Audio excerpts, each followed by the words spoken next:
Bonsoir. Dans cette vidéo, nous allons voir une deuxième grande partie du dernier jour d'un condamné, le roman à thèse de Victor Hugo, et c'est une partie qui commence à partir du chapitre 22 jusqu'au chapitre 47. Alors, dans cette deuxième grande partie, on assiste au transfert du condamné à mort à la conciergerie. Alors, ça commence par le chapitre 22. Et ce chapitre est introduit par la phrase suivante: Me voici transféré, comme dit le procès-verbal. Donc là, vous avez le récit, dans ce chapitre-là, vous avez le récit du transfert du condamné à mort à la conciergerie. Alors, le contenu de ce chapitre: le prisonnier est transféré à la conciergerie.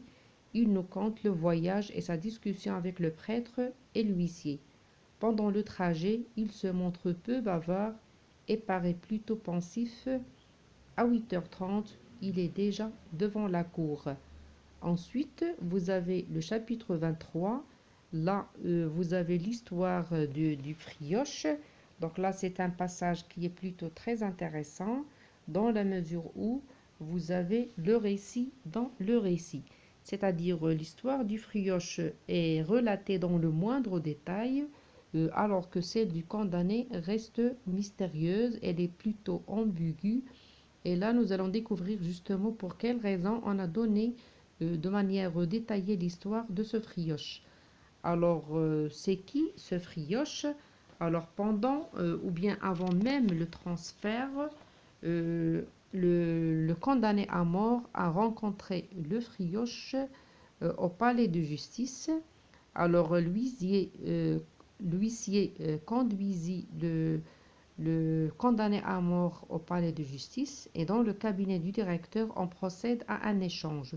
C'est-à-dire, on va échanger le Frioche avec le condamné à mort. Le Frioche ira à Bicêtre et le condamné à mort à la conciergerie. Alors, en attendant les formalités administratives, on a enfermé le narrateur dans une pièce, et c'est là où il va rencontrer le Frioche. Donc, au début, il ne s'est pas rendu compte qu'il y avait quelqu'un avec lui, mais par la suite, il découvre qu'il y avait un homme d'une cinquantaine d'années qui attendait avec lui. Surpris, le narrateur lui demanda qui il était, et l'homme éclata de rire et commença à lui raconter son histoire. Alors, dans ce chapitre-là, vous avez le résumé suivant.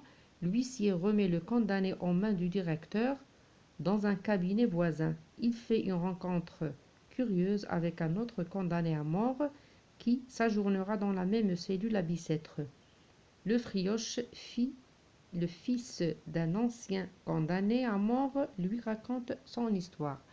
Alors, pourquoi l'histoire de ce Frioche est importante?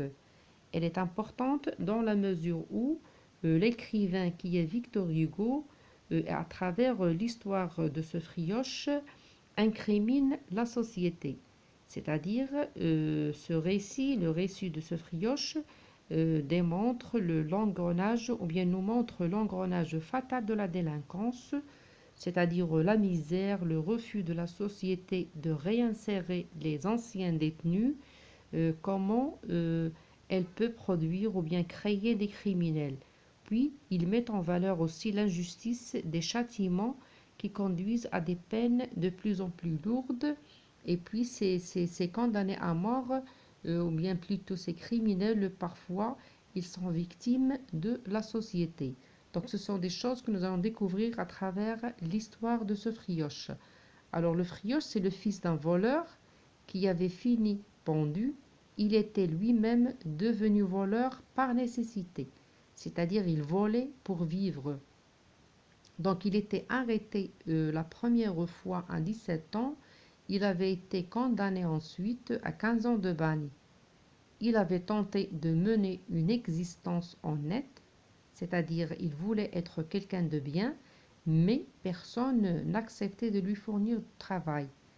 Il vola par nécessité pour vivre, repris au bagne pour récidive, les juges le condamnèrent aux galères à perpétuité. Il s'évada ensuite rejoignant une bande de malfaiteurs qui n'hésitaient pas à tuer. Il vola, tua et fut de nouveau arrêté. Maintenant, il est condamné à mort. Le Frioche riait aux éclats quand il a entendu le condamné à mort parler de guillotine. Il a commencé à rire et il lui dit: la guillotine, ce n'était qu'un mauvais moment à passer et puis tout allait si vite. Alors l'écrivain, comme j'ai dit, à travers ce récit du Frioche, il responsabilise la société. Pourquoi? Parce que c'est elle qui crée des criminels. Le Frioche qui est rejeté, qui est maltraité, qui est violenté, quelqu'un à qui on n'a pas donné une autre chance, il a fini par devenir un vrai criminel. Donc là, c'est justement l'engrenage, comme j'ai dit tout à l'heure, de la délinquance. C'est la misère, c'est le refus de la société, c'est l'injustice des châtiments qui conduisent ces gens-là à devenir de vrais criminels.